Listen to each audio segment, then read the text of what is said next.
All right, we're back with part 2 of the Gottschalk Family Vintage Snowmobile Museum Tour. It's another long one, but it's worth it. This is great.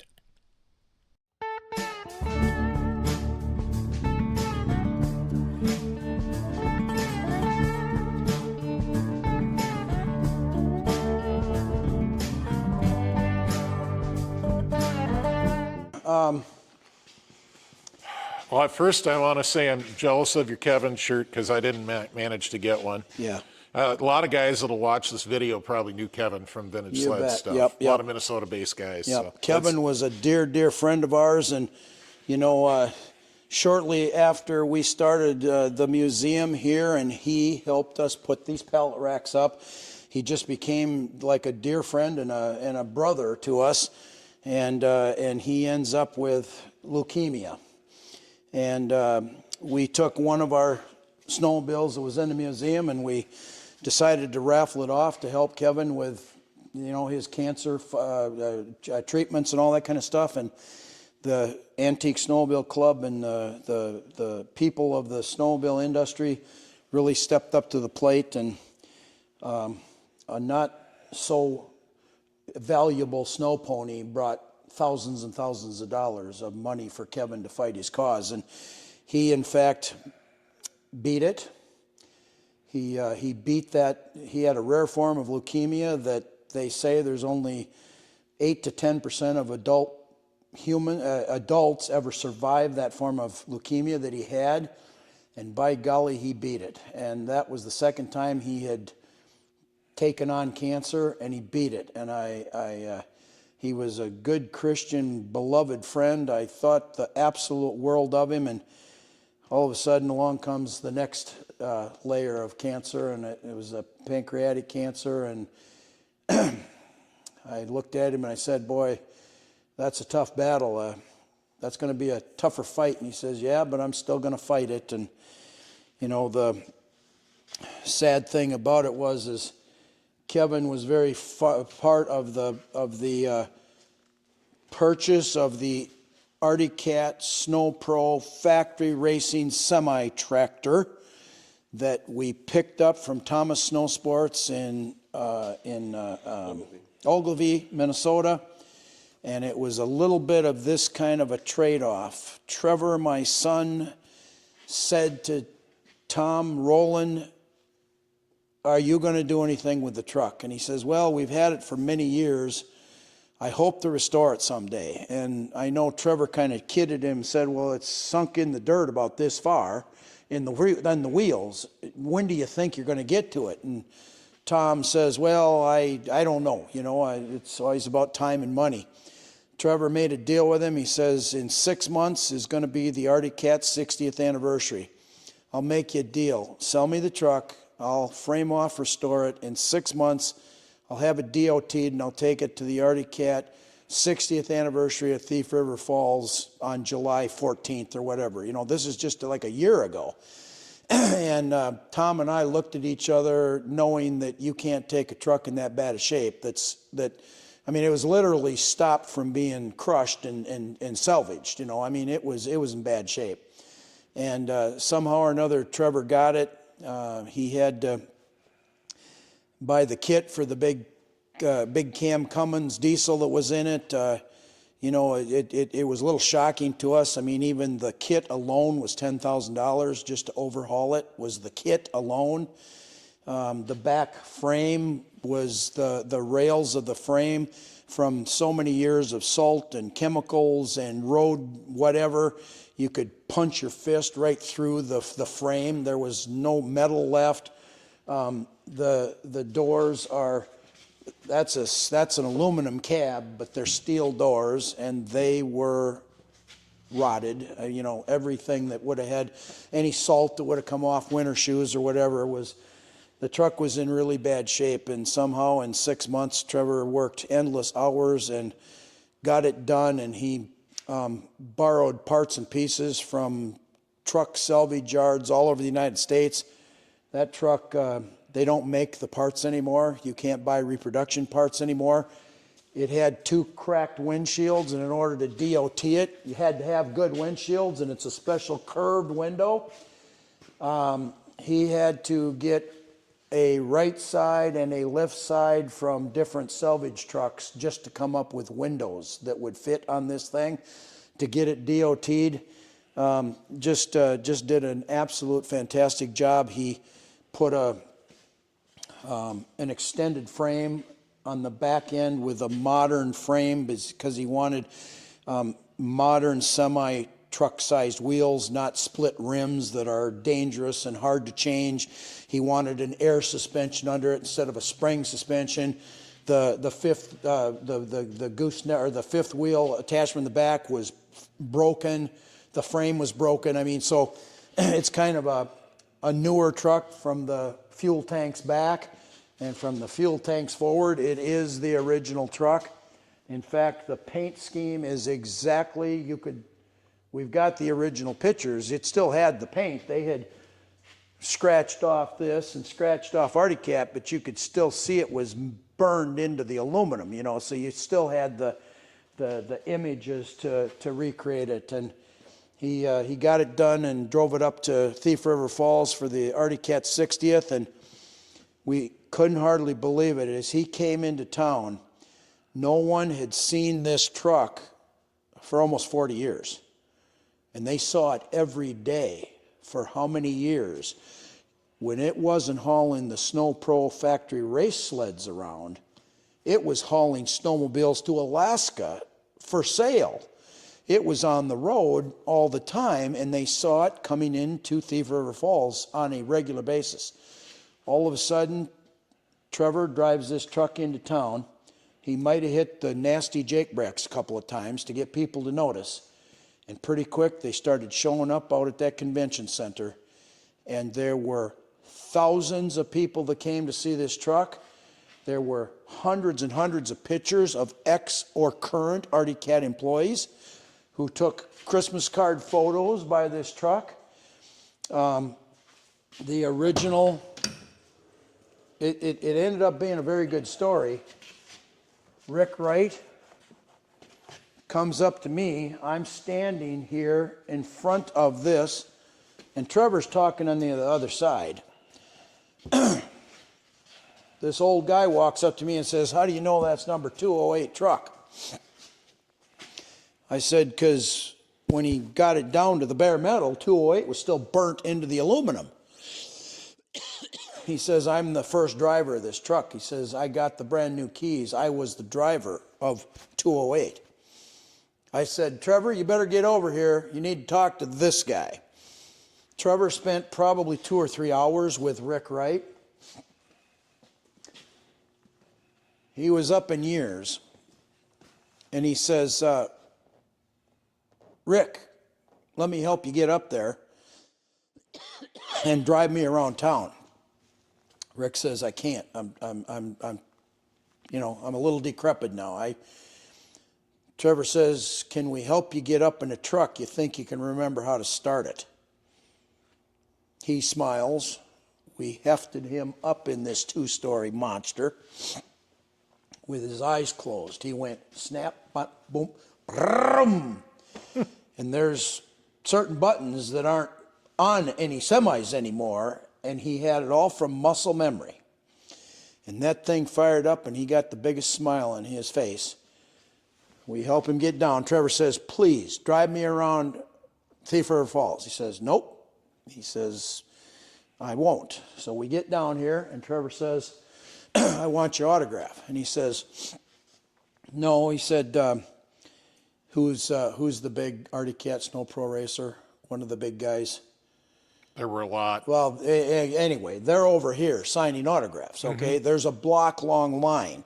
Yeah. And, again, we didn't follow racing, so they don't mean anything to us. Rick says, "Go get their autograph. They're famous." Trevor says, "They flew them in on a Learjet. You had their snowmobiles waiting. You drove all night and all day to get to a race. They flew them in on a Learjet. They raced around the track, signed some autographs, and they flew out again. You never left this truck. You were in it 24 hours a day, living in it, sleeping in the camper, making sure those snowmobiles were at every race." He says, "You're the hero. I don't care about those guys. And so with tears in his eyes, he signs his name. Now the rest of that story is we got contacted by the family just a few months after this. And his son talked to Trevor and I, and he says, just so you know, Dad was never so happy and proud in his life that he got a chance to see the truck that he drove for a living and then had somebody say, sign your autograph, you're the hero, more so than even the race drivers. And he said, my dad, right up until the day he died, and he died a couple days ago, was never so proud and happy in his life. Thank you for doing that for my dad. And I come back and say those are the stories that count again. Okay, that's the important stuff. And so Rick Wright, he drove the truck and he was considered a hero, and his last breaths was somebody thought I was important. So, you know, one thing that he told us, because there was a bunch of dents on the top roof of this thing, a little bit like my story about the home-built snowmobile. You'd have to be there to know what this is. Trevor says to Rick, when I restored this thing and I cut it down to the bare aluminum cab, why is the top roof all dented? How do you dent a roof on a cab over semi? He says, well, it's very simple. He says, when we'd get into some towns, hauling snowmobiles in summertime or whatever, might be a Friday night, we'd go to the outdoor movie theater.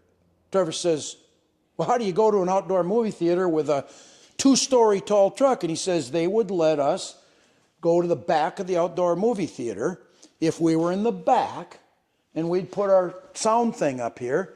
And he says, we could pick up girls anytime we wanted to. They wanted to watch an outdoor movie from the top of a 2-story truck. Trevor says, those are your footprints up there? He says, yeah, we got a little feisty up there once in a while. Now, if the guy that drove it, who put the dents in the roof, didn't tell you that, you would know why there were so many dents up there. So it's just kind of, it was fun to be able to get a little bit more of the history and the story of old 208. That's great, Scott. All right. So our modern snowmobiles that we ride are 2003 and 2004 Fire Cats. And that's how Trevor connected with this snowmobile, is he was at, up in Ogilvie trying to buy a part for a Fire Cat and said, what's the story on the old truck? So that's now back restored and back on the road and able to do some stuff. I passed the fact that Kevin Lehse, again, a dear friend of ours, he wanted so bad for Trevor to get this done before he wasn't going to be around anymore. And we finally had gotten Kevin out here. He lived 7-8 miles from here. We got him out here one night and said, tonight's the night. Truck's running. We got it DOT'd. The engine's restored. Let's go, Kevin. And he had lost a lot of weight. I mean, he was in the last stages of this cancer, and he at one point had weighed over 200 pounds. And I think that night I said, you don't look like you weigh much. He says, I'm down to about 148 pounds.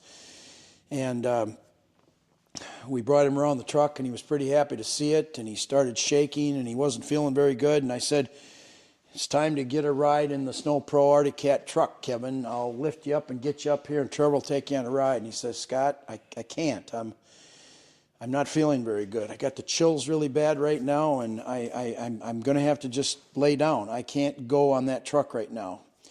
I looked him in the eye, and I said, then as soon as you can, you're going to get a ride on this truck.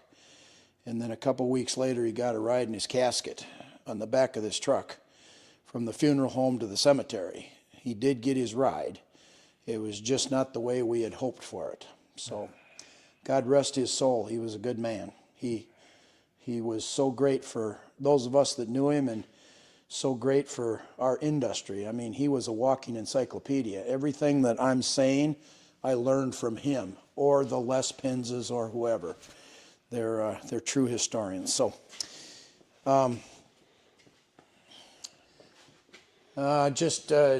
Two Hornets. yeah, well- That's amazing to me. And how many Hornets did they make? well, they made 21.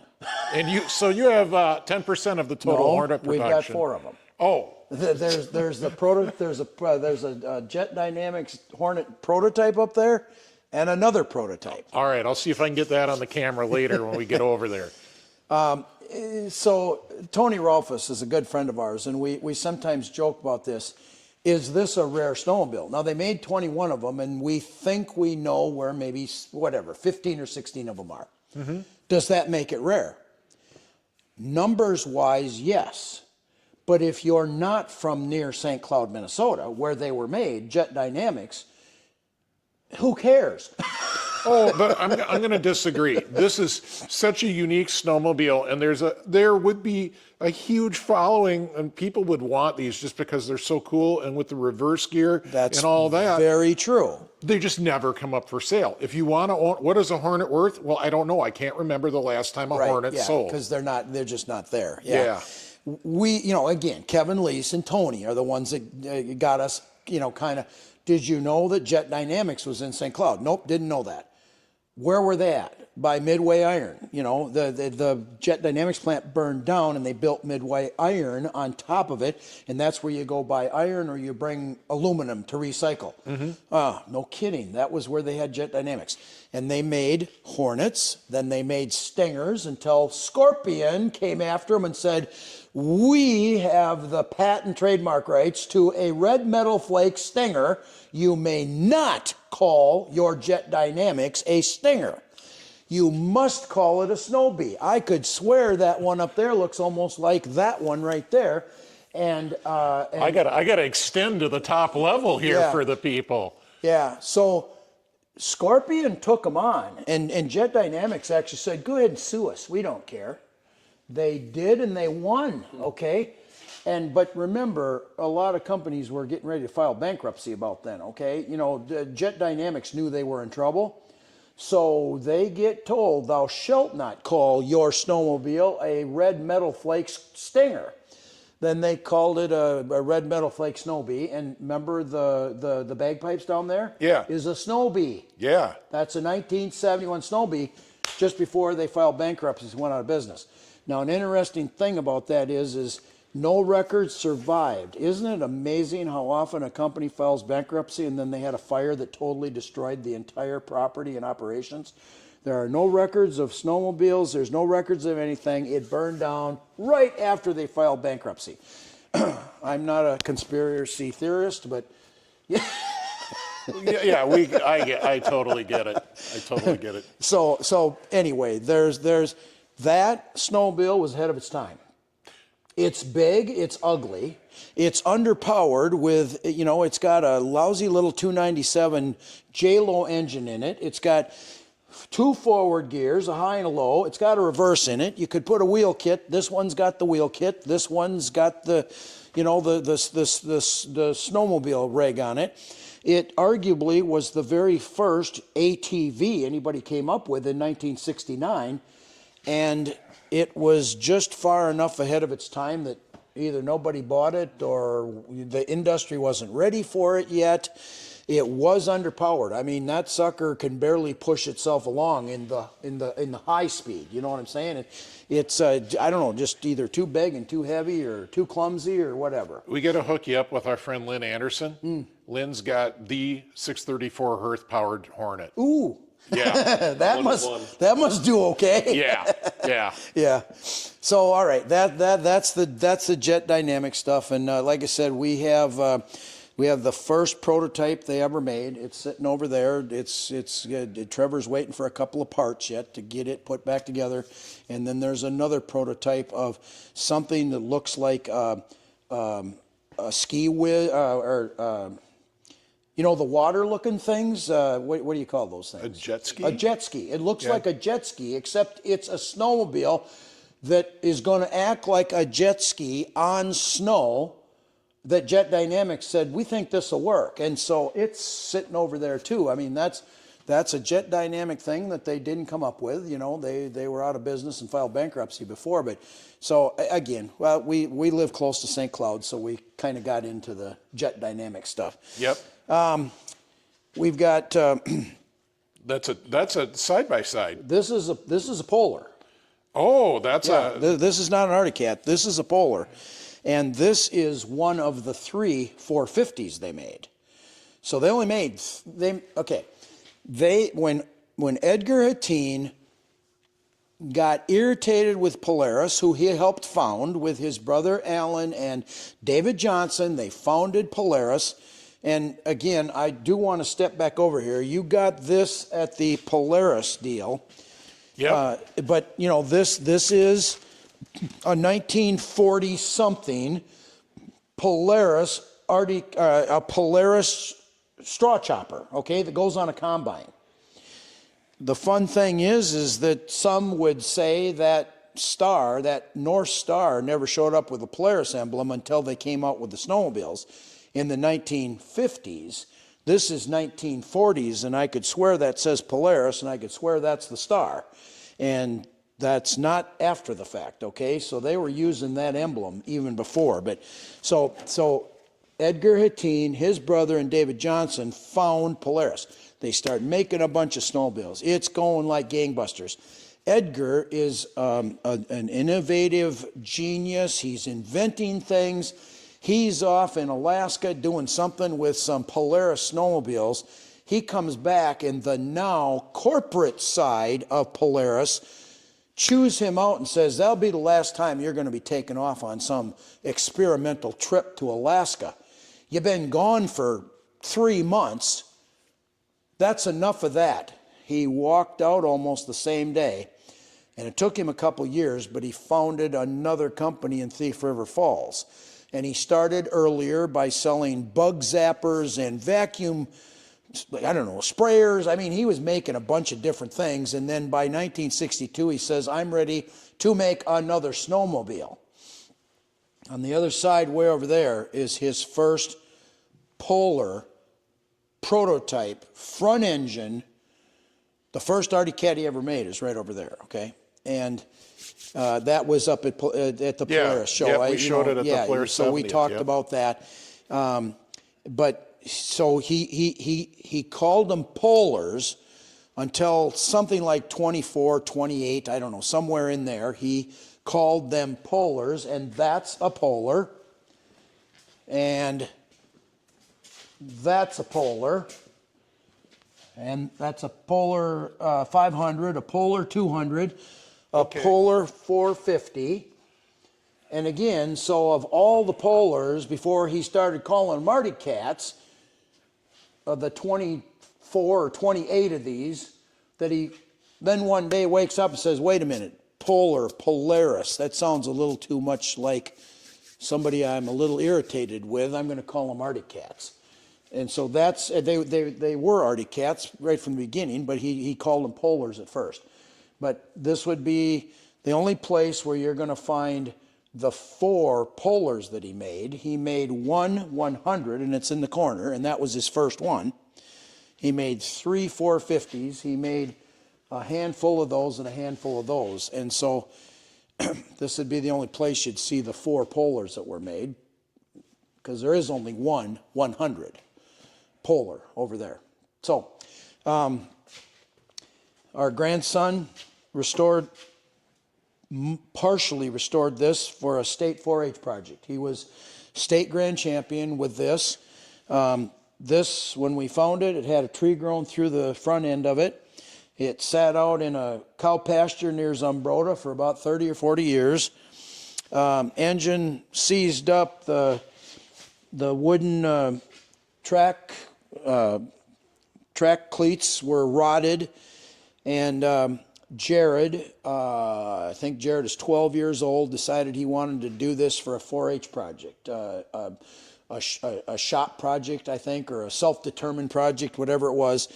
It was pretty important to him to get it all functional and, get the engine working. Jared took home sawed wood and made his own track runners or whatever you call those things. Rails, No, but grousers or rails? the one or the rails. other. Yeah, he made the rails and the wood cleats. He's got pictures of him sawing them and doing them and putting everything together in this thing, but it was very important to him. Once you do that to them, they're never original again. Now, that may look nice. Maybe it came off the assembly line in Thief River Falls in 1962 looking like that, but I doubt that was the color of the paint, okay? I mean, it wouldn't have been that pretty in 1962. All we know is that this is the original paint and how it looks when it sits out in the open sunny pasture for 40 years. So Jared took linseed oil and rubbed it into this and rubbed it into it and rubbed it into it, trying to pull out as much of the original red as he could. And then he showed it at the Minnesota State Fair and was grand champion of State Fair with this, because this is the original 1962, one of three of these that were made, one of the three of the first Artic cats that were ever made. And people go, you're kidding me. They had wheels on it? Yep, they had wheels on it, and they had skis on it, and it had a steering wheel on it, and it started with a rope. Yep. You know, pull start. And anyway, it's our motto is there's your next generation again. You got a 12-year-old. He worked hours and hours in the shop, taking pictures, working on this thing, doing Armstrong, trying to pull the original paint out of this thing, and then he went and impressed the judges because he knew everything about this. He knew what happened to the engine. He knew what he did to rebuild the track and all this kind of stuff. And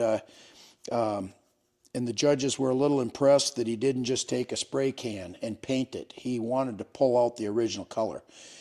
That isn't that again, maybe that passes on to some of his friends, you know, and we keep this hobby alive because of that sort of thing.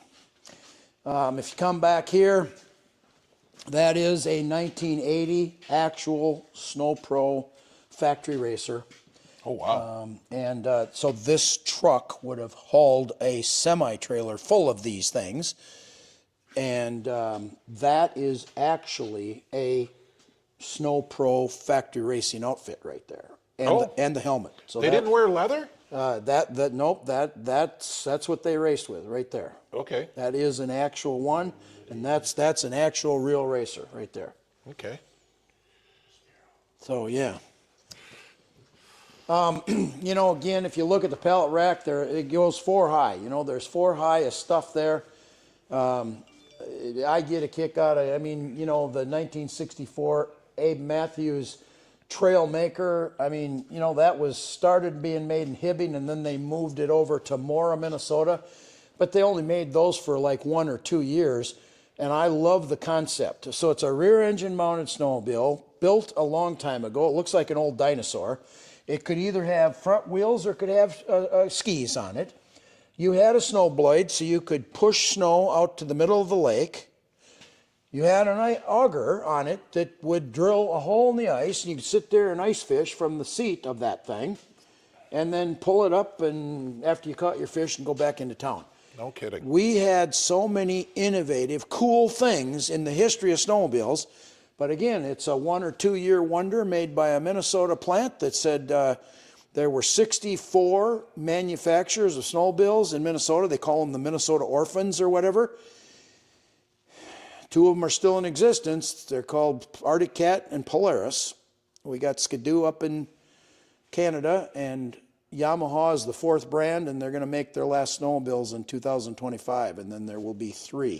And there used to be a couple hundred snowmobile manufacturers. 60 of them were in Minnesota alone, and we're going to be down to 3 by the end of 2025. So I got a question for you about the Abe Matthews Trailmaker, and it's from Mora. Mm-hmm. Was it related to the Boatel? It was. That Boatel bought them. Okay. No, they are related. Okay. Yep, exactly right.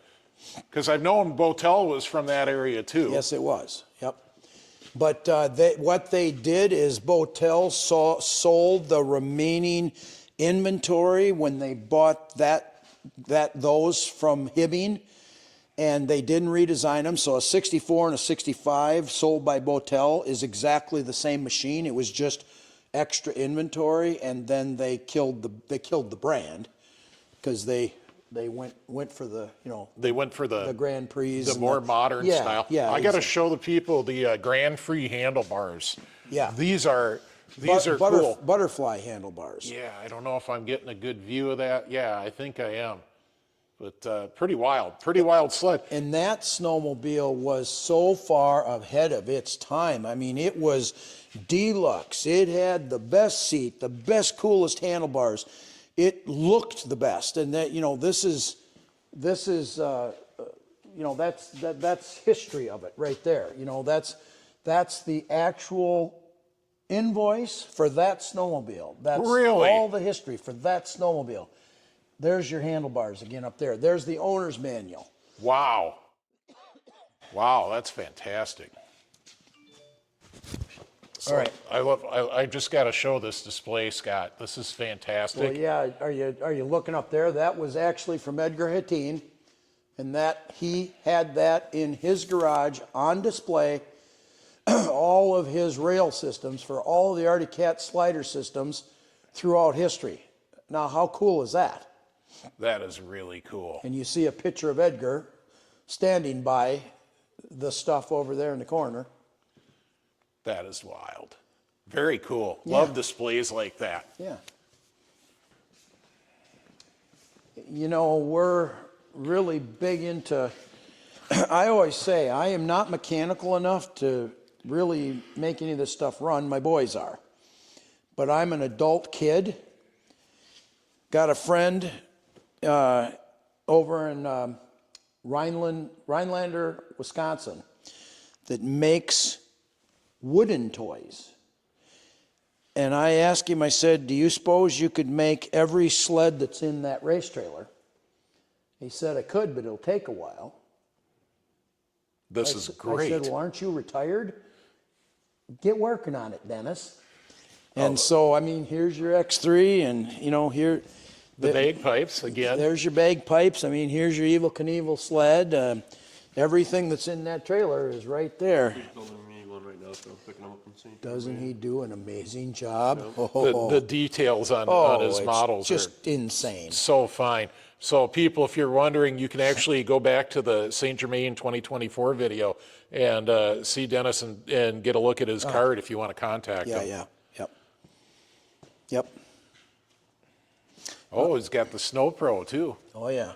Oh, that's crazy. Yeah. That's a wooden model? That is wooden model. Wow. He actually he's recreated that sucker. No. But the truck? Yeah, a hubcap fell off it. So it's in the house right now getting that glued back on. He's got the full truck down to the last detail. Wow. It's almost scary what he's able to do. I mean, there's your little snow pony with a Hearth honker in her. That's just ludicrous. So, hang on. Look at these Polaris shoes. Yeah, there's 2 sets of Polaris tennis shoes down there. Is there? Yeah, the one is an NOS box, never been opened. Wow, that's wild. I didn't know they made such a thing. Yeah. Cool. All right, now, this would be my favorite story. I love this story. So in 1967, before snowmobiles could hardly go 5 miles dependably, Pappy Burns is a Scorpion dealer in Anchorage, Alaska. He also was a Harley dealer, okay? But he's in Anchorage, Alaska. Pappy Burns and his 2 buddies, okay? They called down to the Harrison family in Crosby, Ironton and said, we sell your Trailmaker, or your trailer sled Scorpions. We got an idea. Why don't we fly down to Minnesota? You give us 3 brand new snowmobiles right off the assembly line, paint them up saying Crosby to Anchorage, Alaska. We're going to ride those suckers 3,800 miles, nonstop, all the way to Anchorage, Alaska. And the people in Crosby said, we don't have a snowmobile that can go 3,800 miles. We're lucky if you can ride it 10 miles and not walk halfway back. It's not going to happen. And they said, well, what if what if you just get all the TV stations and all the news media out there? You're going to end up with free advertisement like you can't believe. And they said, fine. So this is Pappy Burns, the head guy, on a wide track. These two buddies of his are on 15-inch narrow tracks. Unbelievably, they made it. And that is the poster that was put in the break room of the Scorpion plant in Crosby, Ironton, in the break room of the employees, in honor of the employees that made three snowmobiles that made it 3,800 miles to Anchorage, Alaska. And they did it in 30 days. I mean, that's impossible, okay? I don't know, you could hardly do that today with modern equipment. These guys, by the way, were supposedly heavy on alcohol. They did not have a support crew. When they ran out of gas, sometimes they siphoned it out of somebody's vehicle to keep going. They supposedly went 600 miles in dirt conditions and gravel roads because there was no snow. When they wore out their skis, they busted off farmers' T-posts and welded the metal post to the bottom of the skis. But I'm sure if you've had enough alcohol, you can do anything, right? And it's just a fantastic story. Back up a second. About 10 years ago, Pappy Burns's wide track was found in a salvage yard in Anchorage, Alaska. And so that man on that snowmobile is right up there. Let's see if I can get that. Wow. And I'm going to tell you something. What do you suppose the stories that could tell? Oh, boy. I mean, that is a piece of history all unto itself. But this gets better, okay? I'm a big believer in my faith and that sometimes the good Lord up above makes things happen. Some people say, well, it's just coincidence. I'm going to tell you this is not coincidental, okay? 2 years ago, I'm at the St. Germain swap meet show, May whatever, on Memorial Day. I've taken my 10-year-old grandson. We've walked through everything. We are now back at the Days Inn in Eagle River. He's swimming, and I'm sitting in a whirlpool, a hot tub, at this Days Inn. There's a couple in there with me. I looked at him and her, and I said, are you here for the St. Germain snowmobile stop? She says, no, we're not really into snowmobiles, really. I said, well, what are you doing here in Eagle River? She says, well, you know, we've got some background with snowmobiles. I don't have much interest. My mother really never had much interest, but, you know, my grandfather, he was kind of into it. And I said, so so what? You looked at the International Hall of Fame Museum? Yep, we saw that. And now we're going to go back home. I said, well, that's cool. She says, what about you? You into snowmobiles? I said, well, some. I said, you know, we've got a family museum. Oh, well, tell me about it. What's your favorite thing at the museum? And I said, I got to be honest with you. I said, there was this guy named Pappy Burns. I understand he was maybe an alcoholic, and him and these couple of buddies came down and rode their gall-dang Scorpions 3,800 miles up to Anchorage, Alaska, for God's sakes. I said, that is just a legendary story. I said, that's just too cool, you know. I said, we have that man's snowmobile that was in our museum. It was found in a salvage yard, a salvage yard up in Anchorage, Alaska. And I said, I just love telling that story. And she says, well, so do I. Pappy Burns was my grandfather. Oh, wow. My mother is his daughter. I said, what? I said, you're Pappy. I said, well, I'm sorry. I didn't mean to disrespect. She says, no, he died 2 years ago at 94 years of age. He was a confirmed alcoholic. I said, well, okay. I mean, she says, some would say the only way they made that trip is they were so pickled they didn't know what they were doing. And I said, well, anyway, that's good.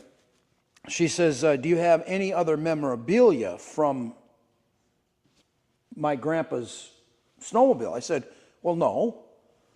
She says, well, I'll tell you what. She says, I'm going to send you a picture of me and my grandpa, Pappy Burns. This is a picture of my grandpa just before he died. This is a picture of him in kind of midlife, you know. That's just before they left Crosby Ironton up there. This is him when he entered the Navy. This is him when he had his Harley Davidson motorcycle business. This is my mother. This is my grandmother. And I'm going, well, that's just fantastic. Geez, send that to me and I'm going to make a little display. She says, well, there's one more thing I need to tell you about. And this is just a month ago. She says, I was always going to surprise you with this, Scott, but my grandfather kept a journal of that deal. I said, no one ever knew that. She said, well, he did. My mom had a house fire. Had almost everything in the house burned down, except Grandpa's journal. Oh, wow. It survived the fire. She said, I've cleaned it up. I had to use baking soda. I had to get rid of some, it still smells like it went through a fire. But she says everything that happened on a 3,800-mile journey, my grandfather documented every word of every mile of every, it's 37 below zero, real temperature. We're out of gas. We got broken skis. She says, you're going to have a hard time reading it, Scott. And I said, well, why is that? She said he was under the influence most of the time. You'll have a hard time reading his writing. I spent days interpreting this, okay, so that I could, he had stuff misspelled, you know, cities misspelled and all that. So there it is. That's every word that's in this thing, only so that a human can read it. Mm-hmm. But the stuff that is in this, why, this is legendary. Oh, absolutely. This is legendary, this kind of stuff. You know what the funniest thing was? They were partying so hard in the middle of nowhere, no crew, not mechanics, boozed up. You know what they do for fun during the day? Play bumper cars with each other. They're in the middle of nowhere and they're crashing into each other. And he's got right here, you know, he just busted my ski. Now we're screwed. And I'm going, somebody ought to write a book about this thing. And this is the actual journal. Now, I'm going to come back to how I started this talk. Do you think there's coincidences, or is it possible that God lines things up? What's the chances I'm in St. Germain when the granddaughter is in a hot tub sitting next to me, and she asks me, what's my favorite story? And I said, it's this guy. And she says, that's my grandpa. By the way, would you like his journal that no one has ever seen? Come on. That's fantastic. There's not coincidences. You can't be that good at coincidences. Yeah, that's not a coincidence. No, come on. All right, well, my second most favorite sled in this collection is, I knew that the Eliason Motor Tobagn Company got a contract with the United States government back in 1943, so I'm going to take you back. Pearl Harbor is bombed by the Japanese on December 7th of 1941. Very shortly thereafter, the United States government figured that the place they would attack next was going to be Alaska. They would not have the guts to come after the United States of America in mainland United States, because we were not going to let them pull that crap they did in Pearl Harbor in Hawaii. So they have the Eliason Motor Tobagn. They were actually the four-wheel. They had sold off to different. The four-wheel drive company. The four-wheel drive company. Four-wheel drive company owned Eliason at that time. And so they had the contract with the government to make 150 of these. Mm-hmm. Now here's the story. This is 1943. That is a 1942 Indian Scout racing motorcycle engine. This is a full-blown Model E, whatever Eliason that they were making in the day, except modified for military. Now I'm going to take you through the modifications. Underneath that seat up there, that 3 soldiers assigned to this one sled would have, and they hid the 150 of these in snow caves in Alaska, waiting for the Japanese to attack Alaska. People go, well, they never attacked Alaska. Really? Why did we drop several zeros in the Aleutian Islands? They were coming to Alaska. We just got them before they got there. But had they made it, there were 150 of these sitting in snow caves. 3 soldiers assigned to each sled, 450 troopers that are going to get you if you land in Alaska and try to do what you did in Hawaii. Underneath that big long seat up there sits 3 military rifles that probably would have been camouflaged white, okay? 2 of them were Springfield sniper guns. One of them is an M1 Grand automatic. Now I'm going to take the head soldier. He's got tiller steering and a throttle in his hand. What's in this hand? An automatic. He can brrr while he's driving by you. The 2 boys in the back can be nailing you from 500 yards away. In that big box up there, 30 caliber World War II ammunition, hundreds of rounds. Ah. Now, It's not a beer cooler like no, I suspected. it is not. Now, let's take that Indian motorcycle engine. We're going to kick start it. We're going to fire it up. I want to back up a second.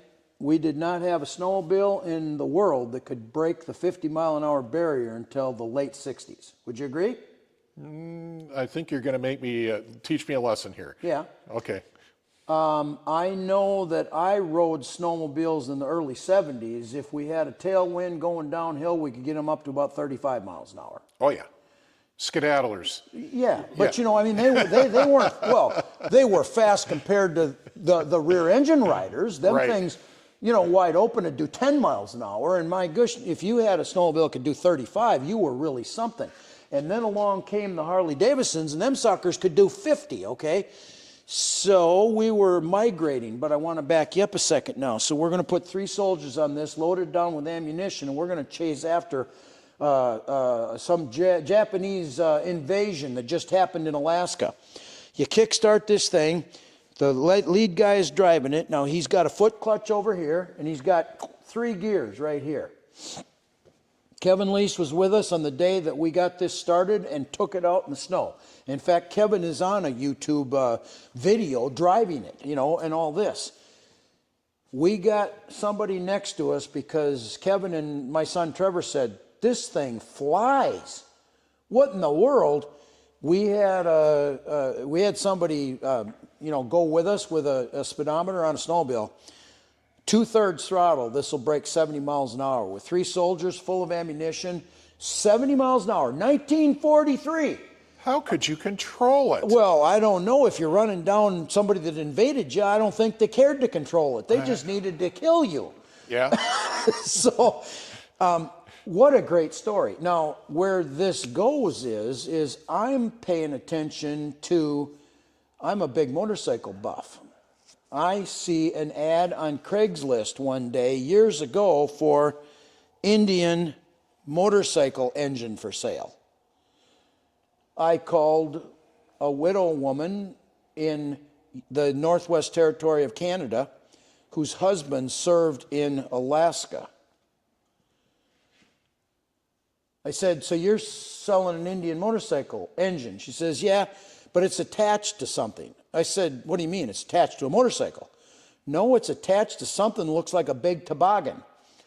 I said, looks like a big toboggan. I said, what'd your husband used to do? Well, he served in World War II in Alaska. I said, did he now? I said, you think that's a snowmobile? She says, no, it couldn't be a snowmobile. It's been back in that shed for 25 years. My husband died 10 years ago, but I just want to sell the Indian motorcycle engine. I said, you better send me a picture of that. Now, just so you know, they made 150 of these. But after World War II, most of them got dumped in the ocean or down glacial crevices, okay? They didn't bring stuff back from the wars.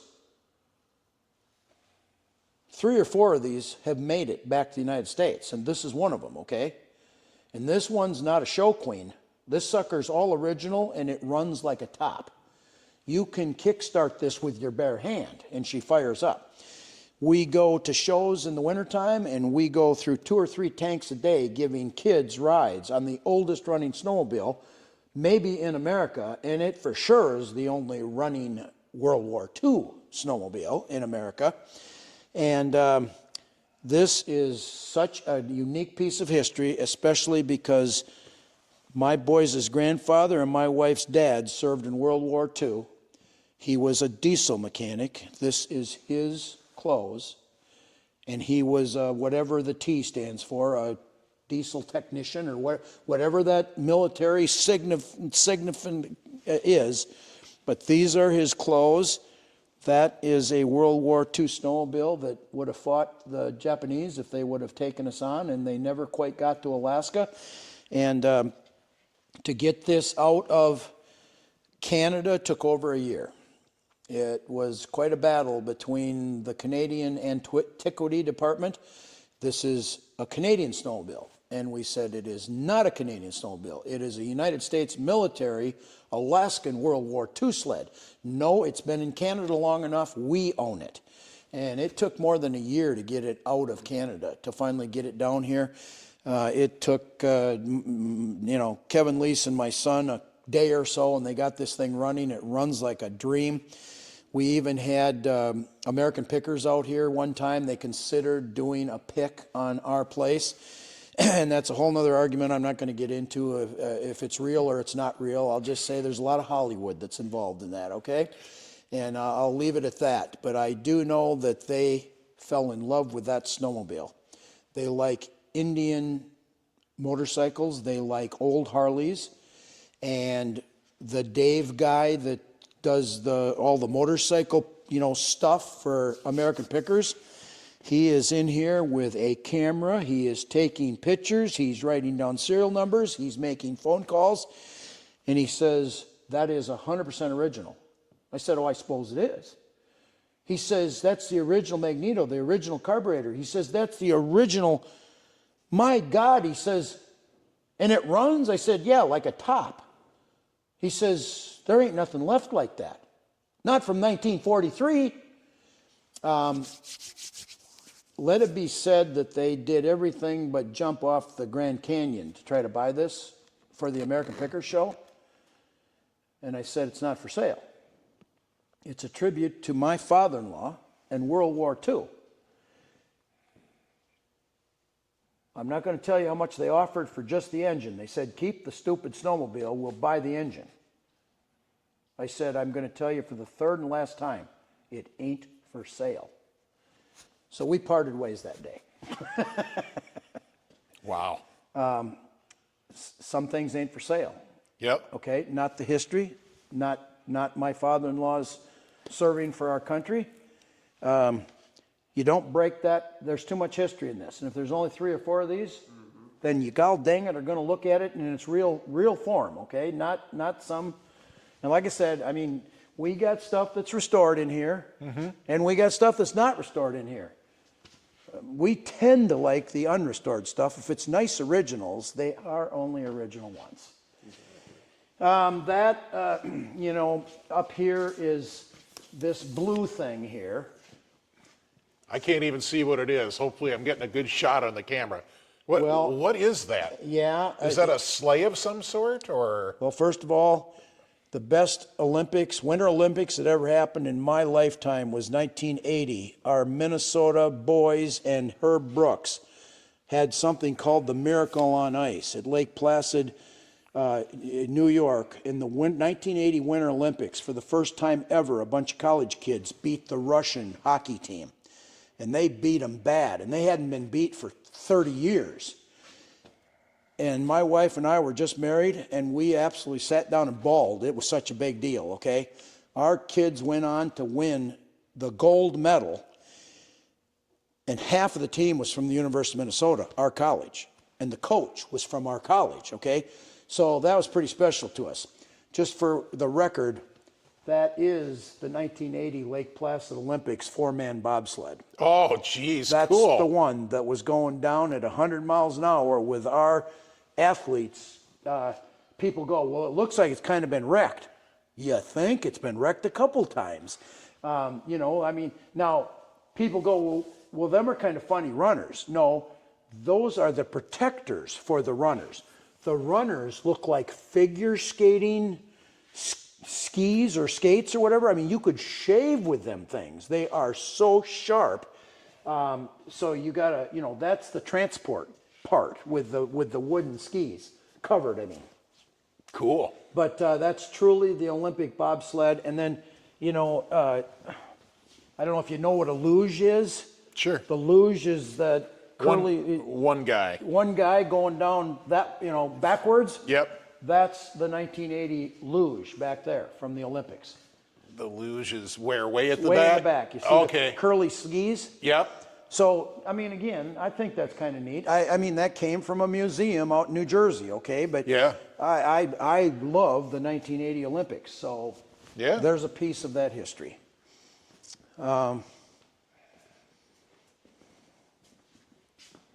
That's the actual drafting board from the Artic Cat plant before they closed down and changed ownership.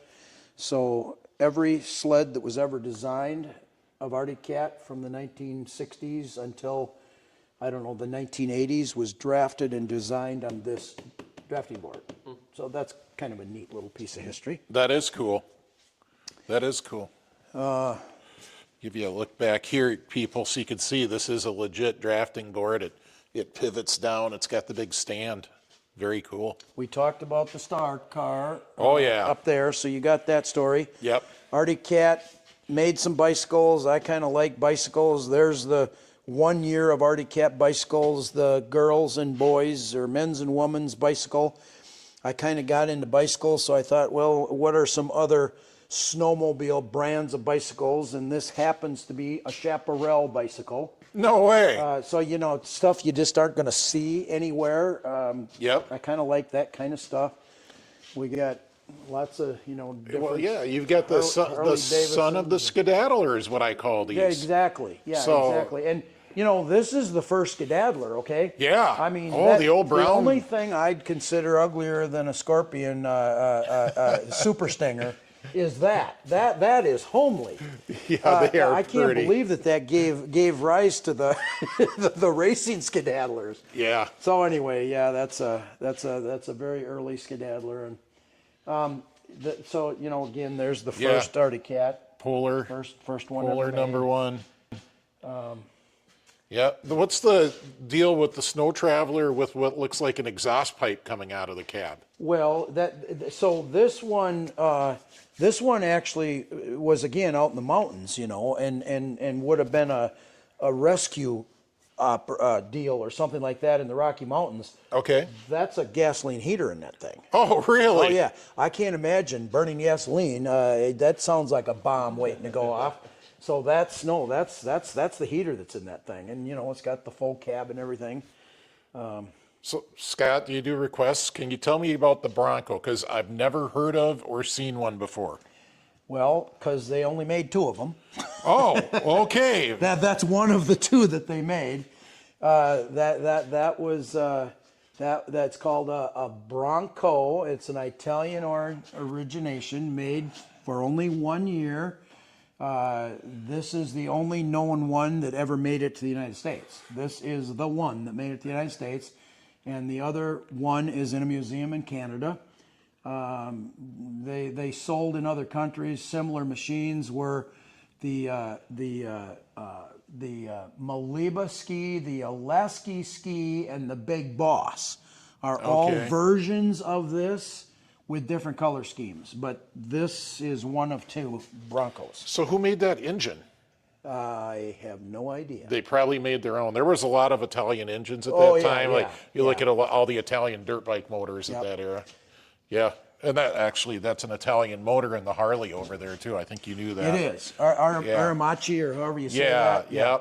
You know, and again, these all run. I mean, we've had those out. They smoke when they go. They're fast, but you can't get parts anymore. So if you have a problem with that engine, you're kind of in trouble if you can't find a parts one somewhere. Right. Yeah, that's the problem.